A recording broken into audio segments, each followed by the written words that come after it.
এই হচ্ছে মাটির চুলার ছাই, এইভাবে নিবেন। এইভাবে ছাই নিয়ে মারতে হয়, এইভাবে দাঁত মাজবেন।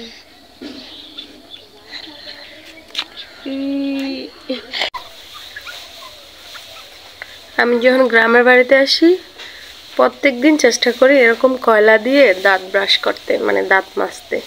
এগুলা দিয়ে না দাঁত অনেক সুন্দর পরিষ্কার হয়। আগে যখন আমি বাড়িতে থাকতাম ছোট, প্রতিদিন ঘুম থেকে উঠে এইভাবে আমি দাঁত মাজতাম, আর দেখো দাঁতগুলা অনেক পরিষ্কার হয়।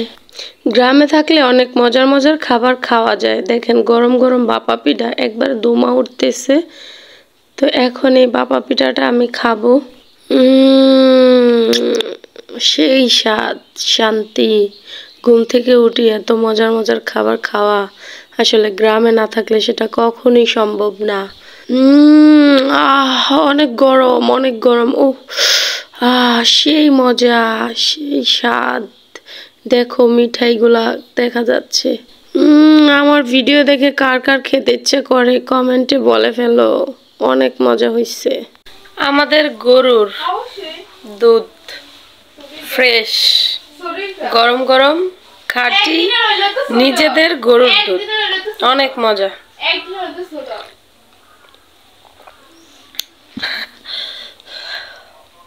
Super super.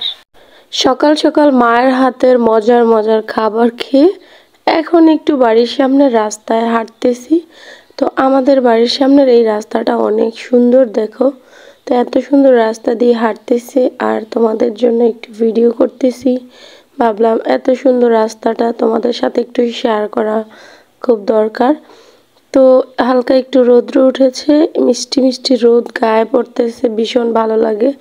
হালকা শীত, হালকা একটু রৌদ্রের আলো, অনেক ভালো লাগতেছে। তোমরা ভেবো না আমি একা একা হাঁটতেছি, আমার সাথে আমার ছোট্ট বন্ধুও হাঁটতেছে। সে হাঁটতেছে আর গান শুনতেছে। তো আজকের ভিডিও এই পর্যন্তই। সবাই ভালো থাকো, সুস্থ থাকো। দেখা হবে পরবর্তী ভিডিওতে। এই ভিডিওটা যারা ফেসবুক থেকে দেখছো প্লিজ দয়া করে আমার পেজটাকে ফলো দিয়ে লাইক দিয়ে ভিডিওটা শেয়ার করে দিবা। আর যারা ইউটিউব থেকে দেখছো তারাও ইউটিউবে সাবস্ক্রাইব করে দিবা। সবাই ভালো থাকো। আল্লাহ হাফেজ।